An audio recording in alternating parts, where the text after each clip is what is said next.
All right, guys. The Power of Habit. All right, Sir David, you suggested this book. Yes.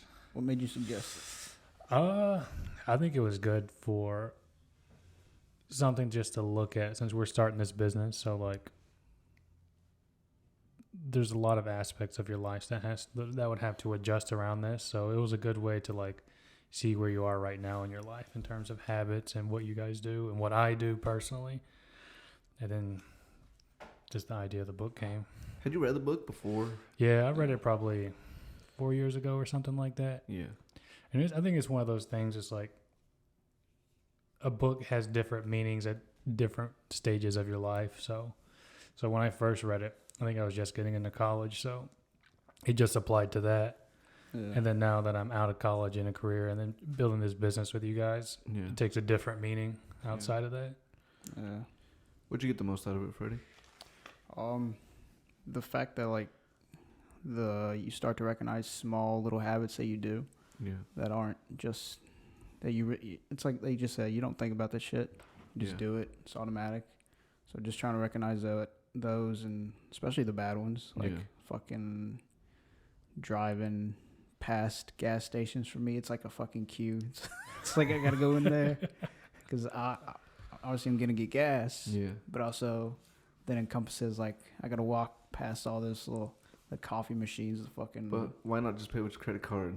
Hey, at the pump. Sometimes. But that's the habit. Ain't got walk. That's the habit. Maybe that's the routine I gotta change, bro. Yeah. You know what I got out of it more than like all the habit stuff is like how much businesses like put into figuring out how to manipulate people to like, spend more money. I think it was interesting the how they can predict if you're pregnant or not, and then how far along your pregnancy is. Like Target or something can start sending you stuff, even though you don't go out to Target and be like, I'm pregnant. Yeah. But they can tell by your shopping patterns and habits how far along you are. Yeah.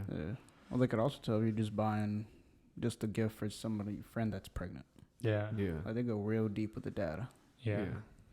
I didn't know that companies went that deep. That and the toothpaste one, that was still a crazy one to me because like it wasn't.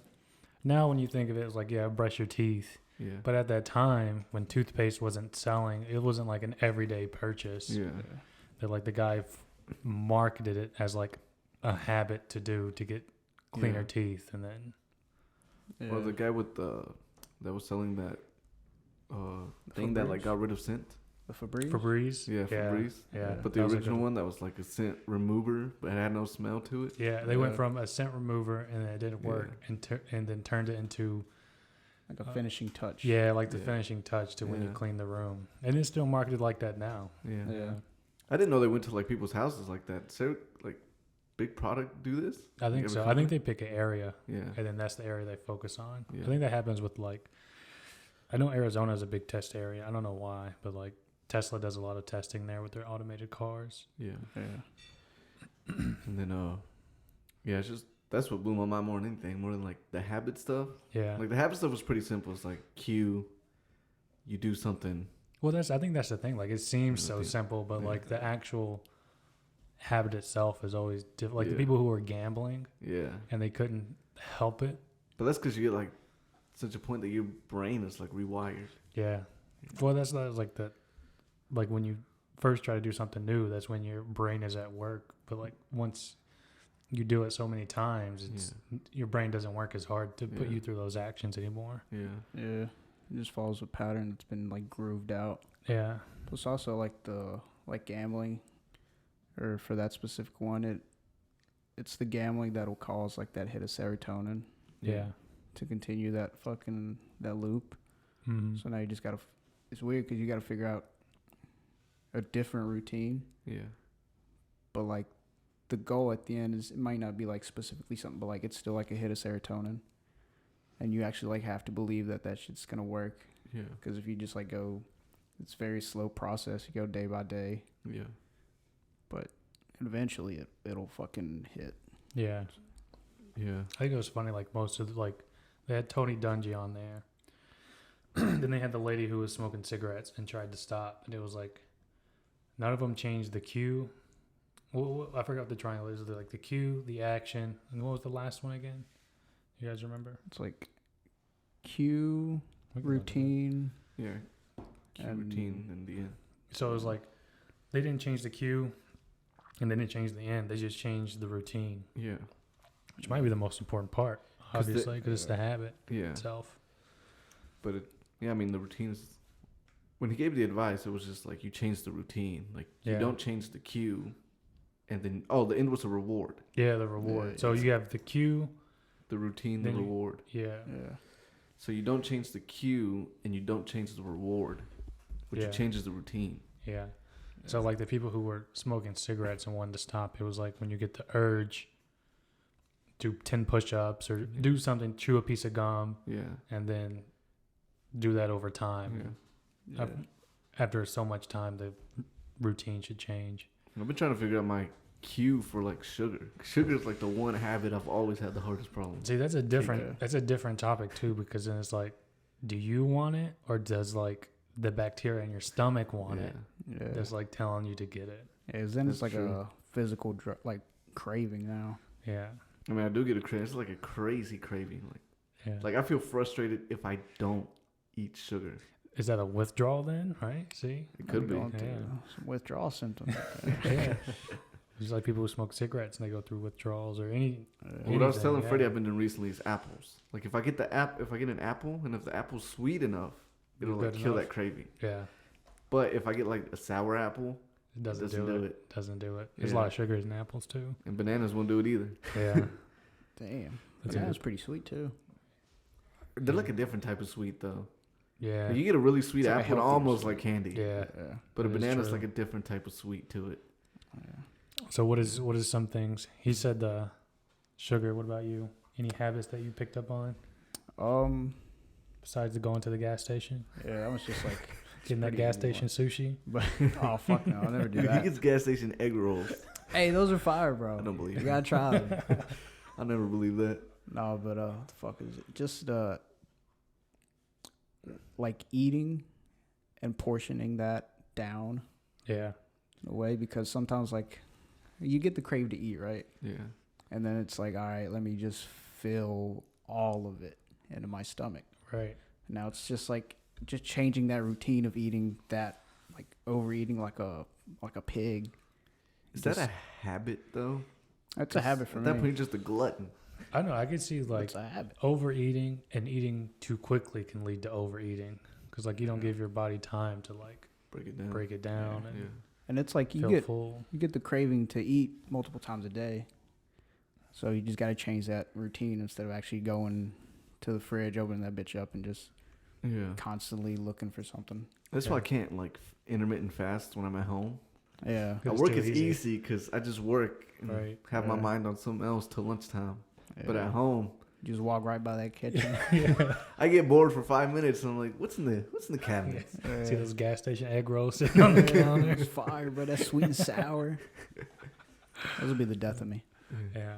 You said you were using it for the gym, right? Yeah, for the gym. So like, going in the morning is the best for me because trying to go at night is difficult. And then right now you have everyone with the New Year resolutions packing up the gym. I've noticed them kind of leaving though. Yeah, usually about this time. Usually about March. Yeah. But I try to do the cue my alarm clock. As soon as I hear it go off, just get out of bed, and then I set my gym clothes the night before, so it's just easy. Get up, 2-3 minutes, change clothes, out the door. Yeah. Because I know that's the hardest part of going to the gym is just getting up and getting there. Once I'm there, I'm good. Yeah. Rest of the day is good, but just getting there. So I try to use the alarm clock as the cue. So even like today, my alarm clock set every day of the week. Even now when it goes off, it's like, I want to get up. I want to go to the gym. Yeah. Even though that may not be the plan for the day. Yeah. See, I was doing this 90-day thing and I failed because I was pretty sick on Monday and Tuesday. But I was at 30 days. Yeah. So now I'm restarting it. But this time I told Jennifer, the thing is we always go together. Yeah. And what happens is we get off at different times. So I'll get home and then like I'll wait anywhere from 20 to 30 minutes for her to get there. Yeah. And that 20, 30 minutes makes it torture. So now I don't want to go. Right. Like now you're just chilling. Yeah, so I told her this time I was like, all right, you got to get your own membership because I'm going right after work. Like, I'm not even gonna get home. Right. Because if I get home, I start feeling lazy and it starts killing. Yeah. And then I get to the gym and I just go through the motions. I feel like too, like when you get it done. When you think of getting home after a long day of work, like going home and relaxation are like tied together. So thinking still putting your body through stress once you get home is difficult. Well, that's what I do. And the time I get home, I sit on the couch or I like start cooking something. Yeah. And now I just want to eat and lay down. I don't want to gym anymore. Yeah. Is there any habit that you didn't know you had that you were able to pick up on after reading this book? I feel like I was pretty aware of most of my bad habits. Yeah. Like one thing I started doing now is flossing, which I always knew I needed to floss. Keep the floss right there so you can see it. Well, what I do now is I made a routine with Aubrey. Yeah. So like right before we like go to bed, what I do is just tell him, I'm like, hey, let's go brush our teeth. Yeah. And he knows like after we brush our teeth, straight to bed. Yeah. So I keep it like this every single night. So he's used to it. That's his cue to go to bed. So I floss and he floss. So it's like I built it together. Yeah. Yeah. And then I like it. That way's been helping. So. Yeah. That was also another part of the book too, where they were talking about like if you find a community, if you're trying to actually like do something, make it a habit. So you have other people to make it accountable for you. Yeah. True. Help push you too. Yeah. Yeah. What about you, Freddie? Any habits that? Not really. I was pretty also aware of them. It was just the one that was the most was literally the gas station because it's so fucking. I'm telling you, bro. It's so simple. True. It's really simple. Because when I need to go get gas, it's just like it's right there. But yeah, that's just a very simple one. Yeah. But nothing crazy. I don't think. True. I don't think we all have like bad, like with ridiculous bad habits. Jiu-jitsu. Is there like habits in like jiu-jitsu? Like, you know, like if my arm's in this spot, I gotta do this, or like. I think jiu-jitsu all is like about like habits and reaction. Yeah. Yeah, like you just got to make sure like when you're actually starting off learning, you can create bad habits like anything else. Like the cue, if like there's an arm hanging out or something, they're just not aware. Yeah. The cue should be to attack it or isolate it in a way. Mm-hmm. It's it's similar to the. I had to say it's very simple. Well, it's funny because you bring up a good point because like in the book, Tony Dungy, that's what he did. He was like he didn't want people to think anymore. So like once you see this cue, this is your immediate reaction. Don't think about the reaction. Don't think about what you have to do. Just cue, react, boom. Yeah. Yeah. What about since you're an accountant, what's like good like as a business owner, like tax habits, like or bookkeeping habits that like business owners you think should have? Because you probably run into the people that don't keep track of anything. I think being like creating a habit of keeping good books. Yeah. Right. Tracking all your receipts, any expenses that go through. Because I see a lot of times, like, let's say you use your credit card a lot. Yeah. And you used it today, and maybe it's a small company and you don't reconcile your books for 7 days later. Yeah. You're not going to remember, what you bought for $30 at this place. And sometimes the credit cards, like the transaction detail wouldn't be enough for you to remember what you had. So good habit is just keeping your books, and the more expenses you have and proof of, the better off you're going to be if you face an audit. Yeah. What other good business habits do you think like business should have apart from just like taxes, accounting? Sorry, tax stuff. I don't know. I guess you could create like more like networking or stuff like that. Try to figure out how to make that habitual, because sometimes you'll see like obviously the more at the top you are, the more you can do the networking because you have people underneath. But it's just starting out, just letting people know like you're around. Yeah. This is what you do, and then finding out more about them as well, because it's not just about you as a business and yourself, but also the person you're talking to. So just try to create that as a habit as well, even if you're just in the grocery store, or even regardless of where you're at. Yeah. What about you have bad sleeping habits? Like, I have poor sleeping habits. I have poor sleeping habits, but I don't think it's like it's difficult because like I'll go to bed, I'll be in bed by like let's say like 9:30 with the goal of going to sleep by like 10. Yeah. Some nights I can make it. Yeah. Sometimes I can lay there 9:30 and be up till like 2 or 3 a.m. Not even on my phone, not even watching TV or nothing, just up, Just with nothing? Nothing. Damn. Can't go to sleep. And this what happened, I think 4 nights ago. Yeah. I don't think I went to bed till like, just laying there till like 3 a.m., 4 a.m. Yeah, dude, it was a rough day. Is it just your thoughts just keep running? Or? It's not even that. It's just like, I just can't sleep. You're just not tired. Yeah, that's what it is. Like, sometimes I just get a burst of energy, and then it's just, I can't. Yeah. And I don't need a phone. I can just lay there, but. What if you hop on that bike when you get that burst of energy? Get that shit out. No, I don't know how real it will be about that. Because it's not loud, is it? Like no, it's not loud. But the fact of me getting out. Jerron, can you open the door for? Like, our guest is leaving. Goodbye, Sir Shadow. Peace. Queen Shadow. I hope she got that bacon out of the oven. Yeah, I was gonna be on fire in like 10 minutes. Yeah, but no, the sleep. It's a tough one. So sometimes I used to like just get up and just work on something until I got tired enough to go back to sleep. But a lot of times, and it depends, because if I don't have my work computer, then I can't work on stuff. Is this a? Have you been going to the gym consistently? Yeah, you've been going consistently recently, right? Yeah. So even the gym, like, that doesn't wear you down enough to not get that burst? I don't go at night. If I went at night, I go in the morning when I have the most energy. So like it has no effect. Yeah. Of time. Well, at least I think it doesn't have. It might. I don't know. If I go at night, I'm shot. But I don't want to go at night because that's when I feel like I give the least amount of effort. Yeah. Because I'm already exhausted, so like I don't push as hard. What about you, Freddie? Since you sleep nonstop. Dude, I don't know. He's like, I'll wake up and think about the fuck out, bro.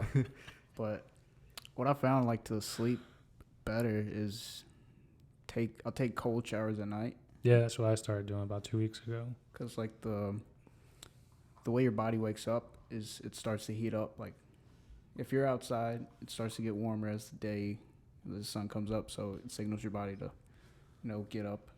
Mm-hmm. But it cools, like, it just cools your body down because that's what's naturally supposed to happen. When you go to sleep, is your body's supposed to cool down. Because you're not as active.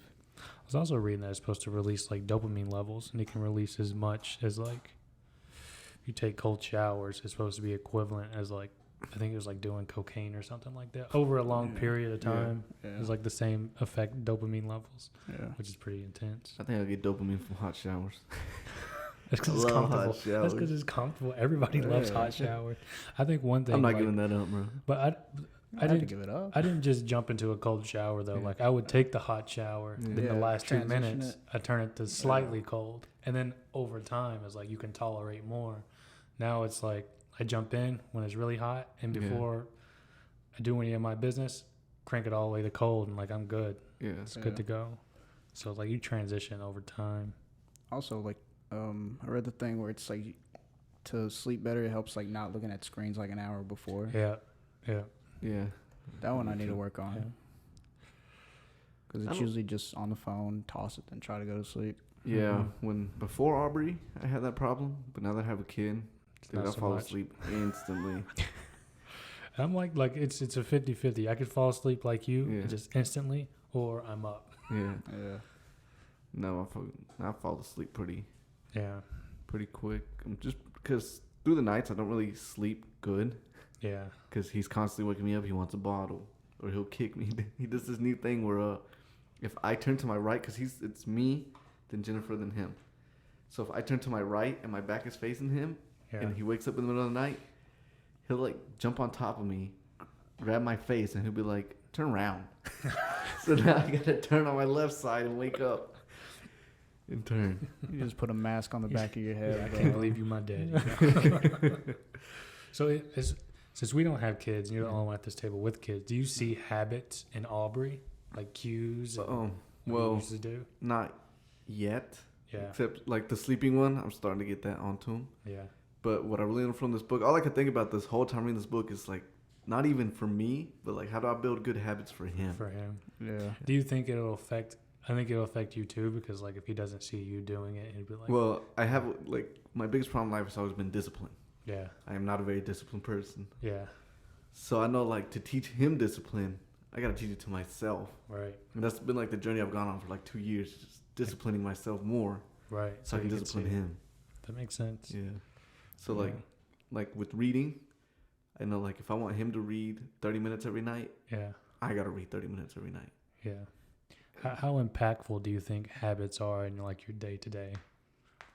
You can go first, Freddie. I think they're basically everything. Because if you don't think at all, or, like, let's say if you don't have a schedule, you just kind of start at your whims of your habits. Yeah. Whether it's if you have a schedule and, like, something planned out for the day, like, you got to interrupt some sort of habit in there. Yeah. Like, whether it's just seeing your bed, the queue, just going laying down for a few minutes, then you end up on your phone. Mm-hmm. It can be like a little gateway. Yeah. Almost like a domino effect. Yeah. So if you can, like, schedule it or schedule your day. Because I think you told us that about a few weeks ago or something. Oh, scheduling your day out? Yeah.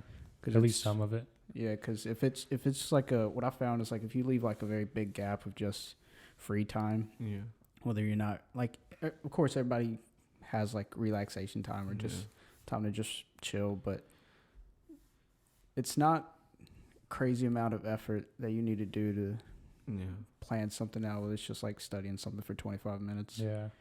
Then, because then you can fit in, just 25 minutes isn't a lot. You can fit in multiple. Also, it's like, let's say you do use your phone a lot. Like, try to slowly bring it down, but also the time you use your phone, like, don't just scroll through social media, like, with no purpose. Yeah, make it useful for what you're doing. If you want to scroll through social media, scroll, but, like, follow the right things. Yeah. Like, or open up, like, a news app or something different. Yeah, every now and again, just see what's going on in the world. Just at least, like, if you're going to be on your phone, make that time useful. Learn something. Yeah. Yeah, because that thumb can just, like, it'll if you let it go, you can just it'll swipe to the fucking Facebook or Instagram, whatever the fuck. Dude, you know what I've noticed? Like, kids, like, have a habit now of, like, TikTok of, like, always swiping, always next. Yeah, what's that quick? Because Jennifer's brother's staying with us this weekend. Yeah. And he watches YouTube videos on his Xbox. Yeah. But he can't watch a full YouTube video. He just can't do a full 10 one. minutes. Yeah. He'll watch, like, 3 minutes next, 4 minutes next, 2 minutes next. His attention is done. Yeah, it's gone. He has no attention span. Toasted. Yeah. How about you? What was the question? Have you noticed any? Let's see. What the fuck was the question? Rewind. Okay, remember the question. Yeah, I kind of lost it too. Huh. Well, that's how it goes. We all did drugs before this podcast. Yeah, straight heroin. Just injected meth straight into my veins. Like how habits affect your day to day. Take your day, yeah. Yeah, I think they can be. Well, it's easier to look at people who don't have good habits, right? Because those are usually easy ones to spot out, right? Yeah. They're unhealthy. I don't say unhealthy. They don't take care of themselves, right? Yeah. That and they may have jobs. Chances are they don't. Like, if you look at, like, the worst case scenarios, like, their lives are in turmoil. Yeah, we know some people with we know some people. Habits. Probably be on later. Little sneak peek. Yeah, a little sneak peek. Good part of the show. Yeah.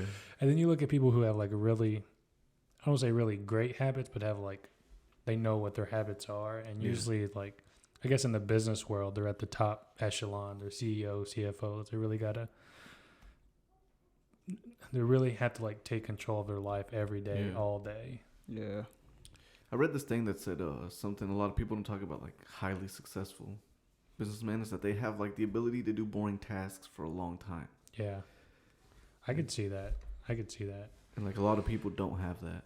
I think it's like they have the ability to do something that's doesn't seem important. Yeah. Like something small and boring, but they do it very, very well. Also, it also might just be an outside view. Like, to you, it might look like this is a boring task. Yeah. To that person, they might enjoy it. They could, that's a good point. It's all subjective when it comes to that. Because, like, to you, it's boring. Like you say about real estate, like, you got to look at 100 different properties just to buy one. And I think it's easy to look at, like, athletes. Athletes do the basic moves very, very, very well. Yeah. That's all they practice. I'm going to say that's all they practice, but that's their focus. Can I do this basic move over and over and over and get it right each and every time? Yeah. I think that transitions to the business world, too, where, like, the people who are CFOs, you know, the little things they have to do, they do it right, they do it well, and that's all they practice. And And they do it every time. Yeah, and then it's the results are the same for them every time. Yeah.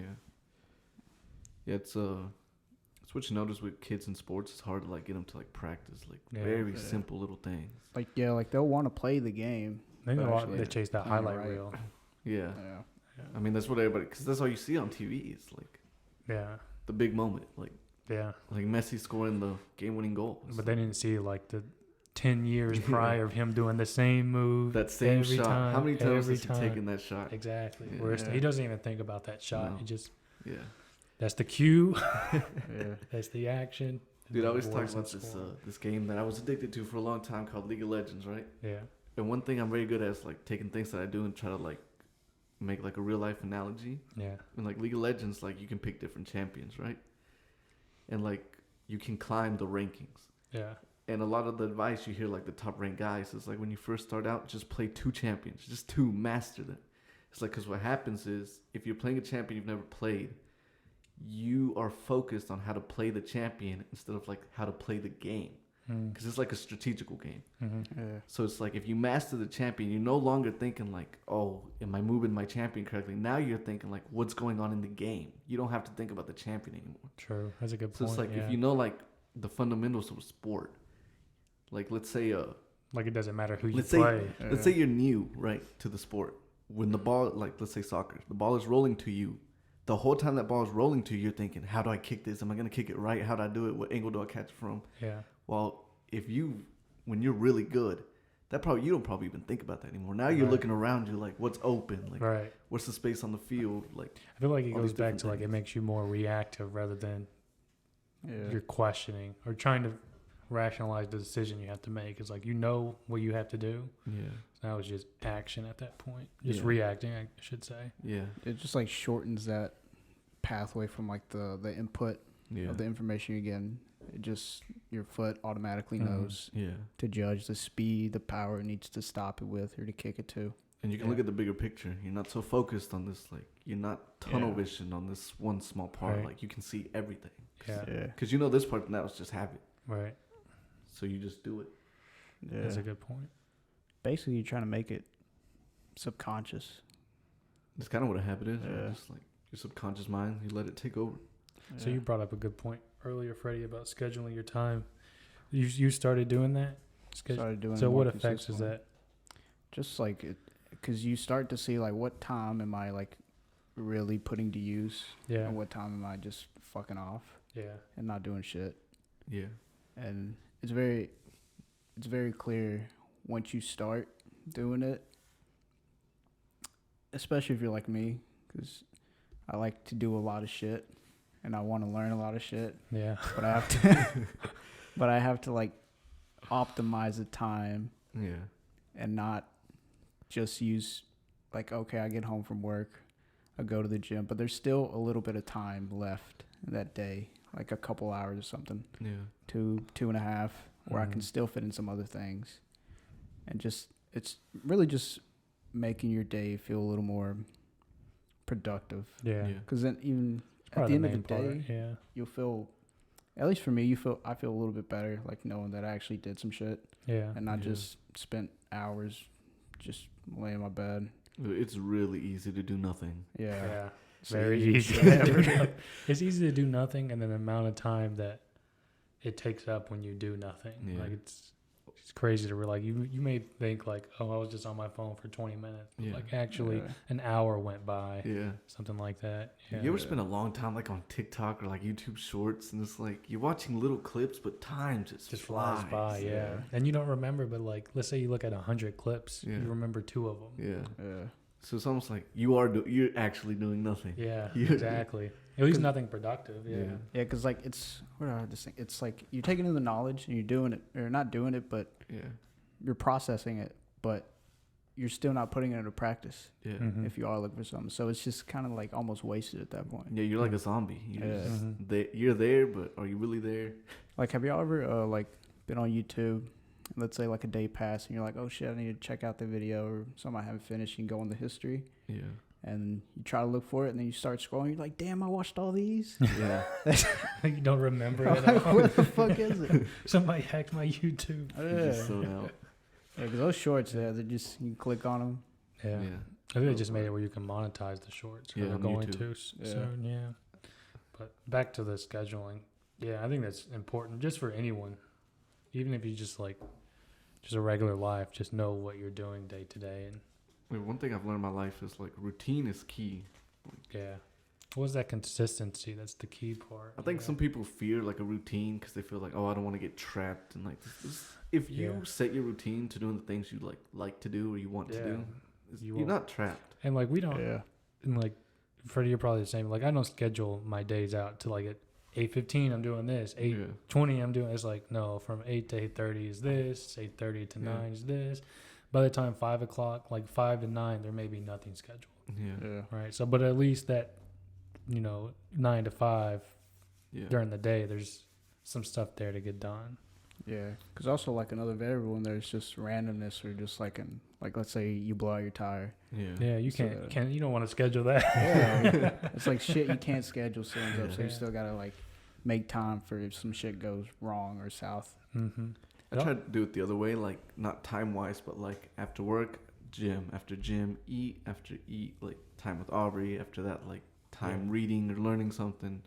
And then I always end it with like FIFA. Yeah. Because like that winds me down. Right. And then when I finish my 2 games, I try to do 2 games. Yeah. Sometimes just too tired, don't feel like doing it. I don't do it. But then I just like go to Aubrey, I'm like, all right, brush teeth. Get that floss, boy. Yeah, let's go. I see it more like it's a rough outline than really a full on schedule. Yeah. Just at least like knowing what I want to do. Yeah. And not just sitting there like, all right, now what? Now what I do. Yeah, it's like the same like going to the gym. If you go in there without like a certain purpose that you're gonna work on or like a certain workout routine. Yeah. It's easy to go in there and just be like, all right, let's go do this. Yeah, you're just doing what you feel like doing. Rather than if you have like it's like arms and something else. It's like you know what you need to do. So even if you feel tired, you may give half effort, but you're still giving effort. Whereas if it's not structured, out of sight, out of mind, you just go with the flow. And you can be a little more efficient with your time. Yeah. I'm going to this machine, this, and I'm out of here. Yeah. Knock everything out. Yeah. I feel like I've been the most productive the last 2 or 3 months that I've ever been. Nice. That's good. In my life. Keep that habit. Yeah, keep that habit. Keep it going. Yeah, I'm trying to be more productive. And having a kid throws like scheduling. I know, and you want another one. I do though. You have to have 2 schedules. But that's why the other one is Jennifer stays home. Yeah. That way. Make it easier. At least for a while. Yeah. I don't know if she wants to. Till she gets bored. Yeah. There's going to be a large boredom part of that I don't think she's expecting. Yeah. Maybe she is. I don't know. Maybe that's when she starts making schedules too. At the beginning, it's not boring because, like, kid, the baby has to eat every 2 hours. Plus, and you're at home. All this stuff, yeah. Like, I feel like it's still going to be a job. Yeah. Regardless if she stays home or not. Yeah. But it's just like to be time efficient. True. So whenever she gets pregnant, I'm gonna just hit chop. I was like, I got 9 months. We gotta get this going. We gotta go. Put it in the overdrive. I'll be knocking on every business door. Like, not please. even just knocking on random people's doors. Just go in there with the what's it called, the sonogram. Please. I got this on the way. It's like I can't Can do you it. help me and my baby? Have like picture of Aubrey in the sonogram. They need to eat. Yeah. Yeah. No kids for you yet? Nope. Nothing in mind. You need a partner. Yeah, you're a little behind. You're like 10 steps behind. No, I'm not looking for a kid right now either, though. Or a girlfriend, huh? A girlfriend? No, not really. No. I got a couple of them. I'm not looking for just one. Can't box myself in. True. I'm a free bird, right? That's one thing. It's like habits and relationships. Yeah, I think having a partner though makes life a lot easier for a lot of things. Yeah, because you guys can work together to try to build whatever it is you're trying to build. Yeah, and as long as you guys have like the same goals. Yeah, or at least similar goals, it makes things a lot easier. Because like one can pick up the slack, and then it could vice versa. The other can pick up slack. Yeah, just to keep it going. Yeah. Also, you have like that partner that it's. Because now you don't have to like necessarily look for a community to keep you accountable. Now you have a person that actually lives with you. Yeah. And there's your partner that can, hey, you said you was going to do this, right? What you doing? Not who you say you are. They could also go the other way though, because like Jennifer's very dreads the gym. Yeah. And sometimes when she dreads the gym, it makes me dread the gym. Like I'll be ready for the gym, and then I'm like, you ready for the gym? She'll be like, ah. And then my whole mood gone, dude, sap, my energy gone. I'm like, yeah, the gym is kind of See, she does. Rio does that sometimes. Like, oh, you were just complaining last night. Now we're not complaining no more. Yeah, it's interesting dynamics, but as long as it's like the goals are similar, it'll work out. Yeah, it's just getting. That's why it's like before you really commit, like you got to make sure all that's there. Yeah. And the problem is, a lot of people don't really know what they even want. I think that's I think that's the number one reason why people don't have goals. It's like they don't have goals and they don't have structure, and it's like you don't know what you want in life, and like you don't know until you set a goal. Because by setting that goal, you got to build towards it, and the only way to build towards it is to have certain actions, get certain things done. And then sometimes like you'll get in a relationship, and if you had no goal going in, and like somewhere in the middle of that, you find what you want to do. Yeah. And you got to change your whole lifestyle to it. Yeah. That can be like really drawing on a partner. Like when I met you were this, but now you're just completely flipping to this. Yeah, now you're something else. Yeah. That can really change everything. I've been a grinder since Rio met me, so she knows. A grinder. She knows what's in store. A grinder. Yeah. Yeah, it's like since I met Jennifer, I always told her, I was like, I don't know what I'm going to do yet, but I know like around what I want to do. Yeah. And like eventually like all my time is going to get consumed. Yeah. Like once I find what it is I want to do, my time is going to get consumed. I think this is a good thing. Like no offense to Rio, I don't want to be around Rio all day, and she doesn't want to be around me all day. And I don't want to be by myself all day. So it's like find something that you want to do. That way gives you like another part of your life to build out. Yeah. Well, that's why there's a lot of risk in it too, right? Of course. Yeah, and I don't mean like financial risk, just like mental health risk that goes involved with that. Because like there's different things you can get into that may not be healthy for you as an individual, right? It's also you can't always shoulder all the weight of like another person's like emotional needs. You got to also be able to emotionally satisfy yourself. Right. Yeah. And that's like a habit in itself. Like when you feel this way, what do you do? Yeah. When you feel sadness, what did you do? Like the habits that kick in to spiral you and keep you going. Yeah. Especially if it's like not an optimistic person. I wouldn't say pessimist because it's very easy to spot a pessimist in terms of like off the rip. Yeah. I feel like you spotted pessimists by those who like don't take chances. Yeah. Like my mic is facing the wrong way. Or is it too down? Is it the little logo on the front? No, it was just down too far. There we go. Yeah, people are scared of risks. Yeah, that's a big one. There's a lot of people who hold themselves back. Like either their trauma they face through life, they let that hold them back. And then the trauma itself creates a whole set of habits that you got to overcome. So like victim mentality?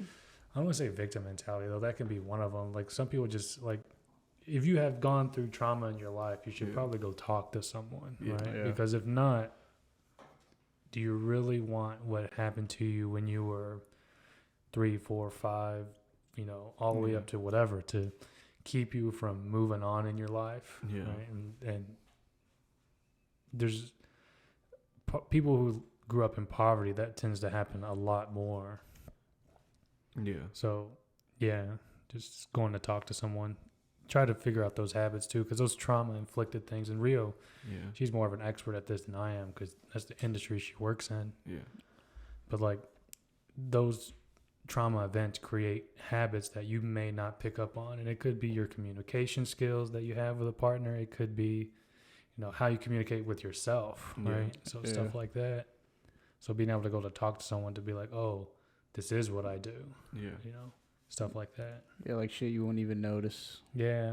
Tiny little shit too. Also, speaking of poverty, like being born in poverty also builds like a lot of bad habits in itself. I think so, yeah. Like how you handle money when it comes, like how you look at money too, because it's like money in, money out. Yeah. So I think that's a bad, which I can understand the necessity of it. Like if you're really, really poor, like money has no choice but to go back out. You get money in, you got to pay bills. Yeah. So yeah, that makes sense. But like, if you have a goal set up to like, okay, I'm going through it right now. Yeah. But in 5 years, I want to be here. Yeah. What can I do in those 5 years to get there? And you take baby steps, which I think sometimes people undermine, like baby step. Baby step is huge in terms of what you're doing, because it's moving you towards that direction you want to go to, rather than just staying stagnant. Or going backwards. Which I don't think backwards is a bad thing. It depends on how you interpret that backwards move, right? We're going to take losses. Everyone's going to take losses, but how do you interpret those losses? That's true. Do they keep you down, or is like, okay, I did X, Y, Z when I should have did A, B, C. That makes sense now. Now you know that going forward. And a lot of building good habits is being like introspective. Like you got to be honest with yourself. Like, that's crucial too. Like this that I do is bad. Like and I got to fix it. Yeah. But some people like do bad things, like have bad habits, but they don't want to accept those are bad habits. Yeah. Or that it can even be changed. Like I was listening to like Rogan. Yeah. Saying that like some Stanford professor or something was saying that obesity is genetics. Like it's mostly genetics, so you can almost like do nothing about it. Yeah. And it's like that's just such a bad way to look at it. I don't even think that's true. According to Joe Rogan, it's not true, but I haven't looked into myself, so I can tell you if it is or not. I don't know. I'm not a doctor. I'm probably on the boat saying that it's not true at all. Only because if that's the case, then how do people who are obese get skinny, right? If it was genetic, how would there's probably a play, like, let's say, you don't got to be fat because of genetics, right? You don't got to be obese because of genetics. But there's probably a play of, like, maybe you got to work harder than I do to lose weight. I could see that and be like, but even if you got to work harder, if that harder is like 2% more, like it's not that material. It's not that much of a difference to work 2% harder than someone. Yeah. But sometimes it's just life. Sometimes you just got to work harder than another guy to get the same results. And what are you going to do? You're not going to work? That's your only other option. True. Don't work. Yeah. So like not making a choice is still making a choice. Yeah. So the way I see it is like, why even think about that? Yeah. And it just blows my mind that a professor will say something like that, because it's like you just got to give people an excuse, because now there's a lot of people that will hear that and be like, well, this professor said it. And especially being of like that high of standard, because usually... Because that comes with credibility. Yeah. So if you can misuse that. Yeah. It's terrible. But it's... We should look up if that who that professor is, see if they still got a job. Bet you he was overweight. It's like his genetic identity shit about it. It's like when you go to the doctor and like they put on that thing like you need to go to the gym, but then you look at the doctor. It's like it doesn't make sense. It's like you can't be my trainer and be 100 pounds overweight, bro. Yeah, it doesn't work out. Yeah, but Rogan and Lex Friedman brought that up, like how some like doctors are extremely good at their job, but you can tell like they don't take care of themselves. It's like like if you the analogy, like if you go to like not a suburb, but like a group of houses or something, and like the house with the worst roof is always the roofer. Oh yeah. Yeah. So it's like the same thing. Yeah. I wonder what that is. It's probably for a doctor, I could excuse them. They're probably like so deep in studying it that maybe they just don't do it. Yeah. I don't know. Like how much studying are they doing once they get out of like the actual rigorous studying portion at the beginning? There's some that just still way in, like especially like when it comes to nutrition. Well, I think you have to, because like you always practice. That's why they call it a practice. Like you're always practicing medical, you're always practicing law, you're always practicing accounting. Like there's no epilogue of like, okay, I got it now, because there's so many factors that change, so many different things that change, so many things we don't know. Yeah, so many things you don't, so many things that are new, so many things that are like you thought you knew. The new evidence came out. Now it flip-flopped to something else. Also, I wonder if it's like, I think it goes back to the accountability thing. Like a roofer, he's accountable for other people's roofs. He has jobs to do and shit. Yeah. But he doesn't have to do his own. True. That's true. Yeah, that's a good point. Like a doctor, he's responsible for his patients. But himself, he can get very just like... It's like relaxed. They know, but they don't apply it to themselves. Yeah. Hypocrite doctors. Call them all out. All the PhDs, bro. Dr. Frank, Dr. No. Yeah, it's you would think, you think doctors would have the best habits. You would would think just so. understand it better. Yeah. But I don't know. I'm not a doctor. Yeah. I'm pretty sure. Same thing with like nutritionists, but I've only been to one nutritionist, and that person was in good shape. Yeah. So, yeah. See, that would.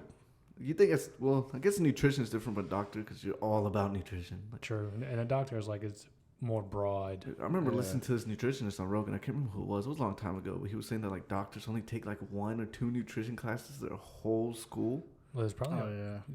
Well, I think that's not their fault though. Like that's. I mean, yes, that's the curriculum's fault. Yeah, it's the curriculum's fault. But just imagine like it takes like 10 years probably to finally open your own practice. 12. Yeah. Something like that. So let's say you took like your nutrition class in like your 3rd year. It's done. It's gone. Everything's different. Yeah, like, you're back you've learned so much. You're back to eating ice cream in front of your patients. And also, you're probably teaching your patients like what you learned like 12, 13 years ago. Yeah, and it's outdated. Yeah, and it doesn't work that's a good anymore. It's point. like we found out new things. Yeah. Yeah, because they're studying medicine, Yeah. and medicine is different from just like keeping your body healthy. Yeah. Medicine is trying to get your body back from fighting some shit. Yeah. And that's like without going down the rabbit hole of like the insurance companies, how they destroyed Oh my God. everything. Yeah, the insurance company, and then like not even that, like the drug companies as well. Yeah, it's just Because a lot of the stuff they produce is synthetic, so it's Yeah. like made in the lab, but it's supposed to reciprocate like the natural remedies that you can Yeah. find. Yeah. so that's a whole nother podcast. In Yeah, that's a itself. whole. Yeah. That's a whole thing on its own. Yeah, back to habits. Yeah. True. Oh, but one thing we got to speak about is that guy that like killed his wife. Oh, the sleeping. guy who was sleepwalking. Yeah. When he We talked sleepwalking about his that wife. off the podcast a couple days ago. Yeah. And they had like what was it called, night tremors or something like that, or night terrors. Tremors. Yeah, Yeah. night terrors. I think he's freaking out or something. And he thought Yeah. someone was breaking into his house. But like the relations back to habit was like it's like these primal habits that you have that we all have, like probably ingrained in our DNA, Yeah. and there was just defense. Yeah. Yeah, it's like a primal defense habit. That is still wild though. Yeah. To be sleeping and then kill your significant other. Yeah. He didn't go to jail for it though, right? Yeah. No, he couldn't, didn't. Yeah. Yeah. Because he couldn't prove it. Well, I don't say he couldn't Well, I prove mean, it, but he was like he was not in control. yeah, it wasn't him. It's like someone doing it who was mentally ill. Yeah. It's like you're not really in control. Yeah. But you got to be terrified to sleep with people at that point, probably. Dude, the first time you see him, I don't think it's the fact that you would be terrified. I think it'd be Fuck. people terrified to spend the That night too. with you at that point. No more sleepovers with Yeah. the homies. That's not happening anymore. oh my god, when was the book published? How old is it? Look it up. No, we got a computer. What are we talking about? 2012. 33%. Yeah, it's not very old. 2012. Yeah. Oh, You say that, but that was 11 years ago. Yeah, but how much of that has changed since? I mean, no, habits aren't ever going to change like the way they work. It's a very good book, though, nonetheless. I think anyone Yeah. should pick it up, Yeah. even for a casual read, because you can skim. I'm big on skim reading, right? Read the headers, read the. Don't find the audiobook that I found to refresh myself on, don't because find. If you get an audiobook, go was it like through. a free one. Yeah. I had one and I found it on YouTube, and he had one. You paid for that one, right? Yeah. His sounded so much better than the one I Yeah. found. The one I found, Sound like bro, a robot. most boring thing I've ever heard in my life. Yeah, get Yeah. Audible. I couldn't even finish refreshing. If you can afford Audible, get Audible. It's not very expensive, but it's worth it. I think if you pay for it, you get one free book a month. It's like a free token. Can you buy extra tokens? Because that's Yeah. how Schultz on Flagrant not being able to figure it What's out. going on? Yeah, I actually bought 3 extra tokens after I bought that book. Yeah, you can buy extra tokens. I think it's like $30 for 3 or something, which is worth it if you look at a book Yeah. that's like $40. Yeah. You can get it. How long we Yeah. been running, Freddie? Oh no, it doesn't tell me right now. Oh, okay, Oh, cool. 50 minutes. I think it's a good spot. Yeah, I think it's a good time to So wrap this up. we can announce what our next book's gonna be. I suggested the Talent Code. Let me look at the What's it called? author. It's called the Talent Can you? Code. We'll pull it. We might be pulled up in post production or something like that. Yeah, we'll the put book. it on there. Talent code. I don't know how you'd be able to share it regardless, but nonetheless. Yeah, I found it. The Talent Code: Greatness Isn't Born, It's Grown. Here's How, by Daniel Coyle. Yeah, so that'll be our next, the talent code. Yeah. This boy misspelled code, but that's Hey. okay. It's just a certain way to spell it, bro. Okay. So have you looked into this book yet, Talent Code? Oh, I was listening before to we it. jump there. Let's go ahead and wrap up this book, and then we can. Yeah. All right. So that's the one we'll do next, Yeah. and then we're gonna try to do a weekly podcast, the New Gym podcast, Yeah, we'll work on that. Yeah, try to get that going. A couple other projects we're working on. So just follow us on the Facebook, follow us on YouTube, visit our website, Instagram. I think we all got different stuff. I know Freddie, you got the tips still coming out for Canva. Yeah. Any production tips? Yeah, I'm gonna really start working on getting our reaction stuff going. Yeah, I got some business tax tips that are going to be coming out soon. Yeah. Just working on a collection instead of just releasing one at a time. I'd rather have a collection ready to go. So that's coming out. And then, that's all we got going on. Lots of things we plan on doing. So, just follow and keep up with us. And thank you for listening. Yeah, thank you. All right. Thank you.